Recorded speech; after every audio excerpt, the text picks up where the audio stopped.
শুধু ঢাকা শহর নয়, বাংলাদেশের বিভিন্ন প্রান্ত থেকে ছুটে আসা সাধারণ মানুষ এভাবেই পায়ে হেঁটে ছুটছে বাংলাদেশের সাবেক 3বারের প্রধানমন্ত্রী বেগম খালেদা জিয়ার জানাজায়।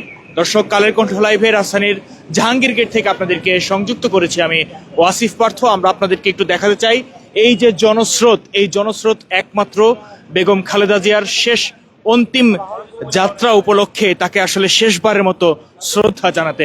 আপনাদেরকে একটু জানিয়ে রাখতে চাই যে আজকের এই দিনটিকে ঘিরে আমরা দেখছি যে অসংখ্য মানুষ তারা কিন্তু আসলে ছুটে যাচ্ছে খালেদা জিয়াকে শেষবারের মতো শ্রদ্ধা জানাতে। আমরা আজকে যে আপনাদেরকে যে জায়গাটিতে দাঁড়িয়ে আছি সেখানে কিন্তু আমরা দেখছি প্রচুর সংখ্যক নিরাপত্তা, অর্থাৎ সেনাবাহিনী, র্যাব, পুলিশ, বিজিবি থেকে শুরু করে সব মানুষই কিন্তু আসলে এখানে আজকে তারা দাঁড়িয়ে আছেন যেন কোনো ধরনের বিশৃঙ্খলা কিংবা অপ্রীতিকর ঘটনা না ঘটে এবং সবাই যেন, সাধারণ মানুষ যেন আসলে যেতে পারেন খালেদা জিয়ার জানাজার জন্য।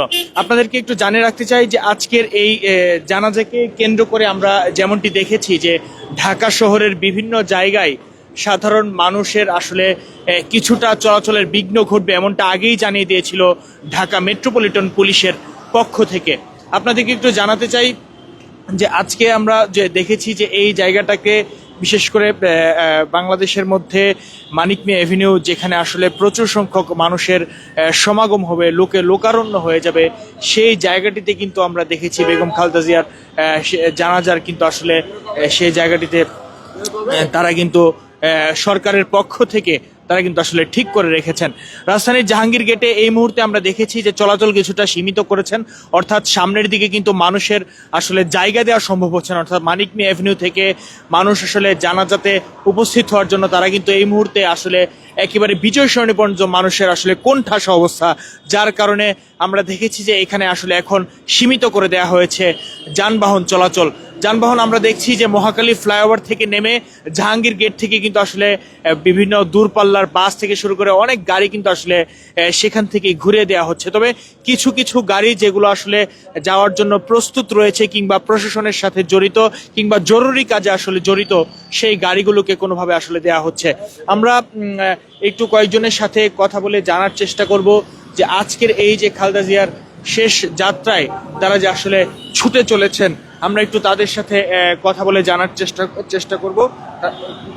একটু আপনার কাছে জানতে চাইবো যে আজকে এই খালেদা জিয়ার জানাজা, সেই জানাজায় আপনারা যাচ্ছেন, এই শেষ শ্রদ্ধাটুকু আসলে কেমন লাগছে আপনাদের? না, ভালো লাগছে। আমি ময়মনসিংহ থেকে আসছি তো। ময়মনসিংহ থেকে এসেছেন? জি। আচ্ছা, সবাই এসেছেন? না, অনেকেই আসছে। পায়ে হেঁটেই যাচ্ছেন, খারাপ লাগছে না? না, খারাপ লাগবে কি জন্য?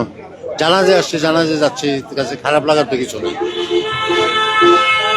দর্শক, অর্থাৎ আপনাদেরকে একটু দেখাতে চাই এখানকার পরিস্থিতি, যে এখনো আমরা দেখছি যে এখানে প্রচুর সংখ্যক মানুষ তারা দূর দূরান্ত থেকে এসেছেন, অর্থাৎ শুধু ঢাকা শহরই নয়, বাংলাদেশের বিভিন্ন প্রান্ত থেকে তারা এসেছেন। তারা আসলে বলছেন যে আজকের এই দিনটা আসলে শেষবারের মতো তাদের প্রাণের নেত্রী বাংলাদেশের সাবেক প্রধানমন্ত্রী বেগম খালেদা জিয়ার প্রতি শেষ শ্রদ্ধা জানাতে তাদের এই পায়ে হেঁটে কষ্ট আসলে তাদের কাছে কোনো কষ্টই না, কিন্তু তারা বলছেন যে যত সম্ভব, যত দূরই হোক, তারা আসলে এই কষ্ট করে যেতে চান।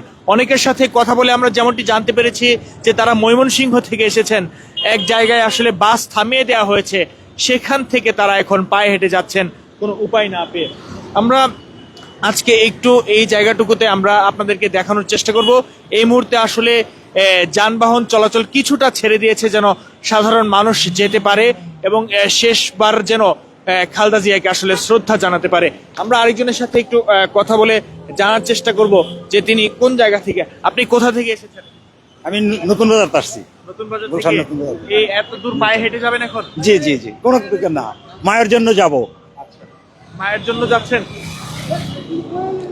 দর্শক, একজন মুরব্বী, একটু তার সাথে আসলে একটু কথা বলেন। আপনি কোন জায়গা থেকে এসেছেন? আমি টেকনাফত আসতেছি। হ্যাঁ, টেকনাফত। খালেদা জিয়ার জন্য? হ্যাঁ, না, ইস্তেমাত আসছি এখানে। আমার ভাগ্য হয়েছে খালেদা জিয়া জনদাও পড়বো ইনশাল্লাহ। পায়ে হেঁটে যাবেন এত দূর? হ্যাঁ, ইনশাল্লাহ, আল্লাহ নিলে হাঁটি যাবো। দর্শক, একজন বৃদ্ধ আসলে তিনি কিন্তু পায়ে হেঁটেই গন্তব্যে পৌঁছানোর জন্য আসলে তিনি যাচ্ছেন। টেকনাফ থেকে তিনি এসেছিলেন তাবলিগ জামাতের উদ্দেশ্যে এবং সেই জায়গা থেকে তিনি কিন্তু আমরা দেখেছি যে এখন খালেদা জিয়ার জানাজায় শরীক হবেন। ঠিক এভাবে কিন্তু ফুটপাত থেকেও আমরা যদি আপনাদেরকে দেখাই যে সাধারণ মানুষ কিন্তু আসলে এভাবেই পায়ে হেঁটে ছুটছেন বেগম খালেদা জিয়াকে আসলে শেষবারের মতো শ্রদ্ধা জানাতে। আমরা আরো কয়েকজনের সাথে একটু কথা বলে জানার চেষ্টা করব। আপনারা কোন জায়গা থেকে এসেছেন? আমরা গুলশান থেকে এসেছি। গুলশান থেকে জি। পায়ে হেঁটেই যাবেন এখন? আমরা হেঁটে যাব। শেষবারের মতো শ্রদ্ধা, কিছু জি বলার আছে? জি জি, বলার তো অবশ্যই আছে, বলার অনেক কথা আছে বলার, কিন্তু এই মুহূর্তে বলার মুখে ভাষা নাই ভাইয়া, বুঝছেন? শেষবারের মতো শ্রদ্ধা জানাতেই জি, আসলে জি। এখন। অর্থাৎ দর্শক, তাদের সাথে কথা বলে আমরা যেমনটি জানলাম যে তারা বলছেন যে আসলে এই মুহূর্তে আসলে তাদের মনের অবস্থাও কিন্তু আসলে খারাপ, এবং তারা বলছেন শেষবারের মতো আসলে যে শ্রদ্ধাটুকু তারা জানাতে চাচ্ছেন এই মুহূর্তে আসলে তারা এখন কথা বলতেও পারছেন না। শেষ শ্রদ্ধাটুকু খালেদা জিয়ার জন্য কিছু বলার আছে কিনা? হ্যাঁ, আমরা তাকে আসলে অবশ্যই আমরা যাচ্ছি এখন জানাজার জন্য, জানাজার নামাজ আদায় করতে যাচ্ছি। আমরা আমাদের গণতন্ত্রের মাকে আমরা বিদায় দিতে যাচ্ছি, শ্রদ্ধা ভারে স্মরণ করে আমরা সবাই পায়ে হেঁটে যাচ্ছি, কোনো গাড়ি নাই, তারপরেও আমরা সবাই যাচ্ছি। আমরা জানাজার নামাজ আদায় করে আমরা তাকে শেষ বিদায় দিয়ে চলে আসবো ইনশাল্লাহ। সবাই তার জন্য দোয়া করবেন, দেশবাসীর কাছে আমাদের অনুরোধ, সবাই তার জন্য দোয়া করবেন। Thank you. শেষবারের মতো আবারও আপনাদেরকে যে বিষয়টি জানাতে চাচ্ছি যে তারা আমাদেরকে যে কথাটি জানালেন যে বেগম খালেদা জিয়ার জন্য পায়ে হেঁটে কিংবা যেভাবেই হোক এই কষ্ট আসলে তাদের কাছে কোনো কষ্টই না। তারা আসলে যেতে চান, তারা শেষ শ্রদ্ধাটুকু বাংলাদেশের সাবেক 3 বারের প্রধানমন্ত্রী বিএনপি চেয়ারপারসন বেগম খালেদা জিয়াকে এই শ্রদ্ধাটুকু তারা দিবেন। এবং শেষ পর্যন্ত তারা বলছেন যে খালেদা জিয়ার যে আপসহীনতা, তার যে দৃঢ়তা ছিল, দেশের মানুষের প্রতি যে ভালোবাসা ছিল, সেই ভালোবাসা যেন আসলে বাংলাদেশের মানুষ এটা থেকে শিক্ষা গ্রহণ করতে পারেন। দর্শক, কালের কণ্ঠ লাইভের রাজধানীর জাহাঙ্গীর গেট থেকে আপনাদেরকে সরাসরি সংযুক্ত করেছিলাম আমি ওয়াসিফ পার্থ। আমরা পরবর্তীতে আপনাদেরকে আবারও জানিয়ে দিব আজকের সর্বশেষ এখানকার অবস্থা।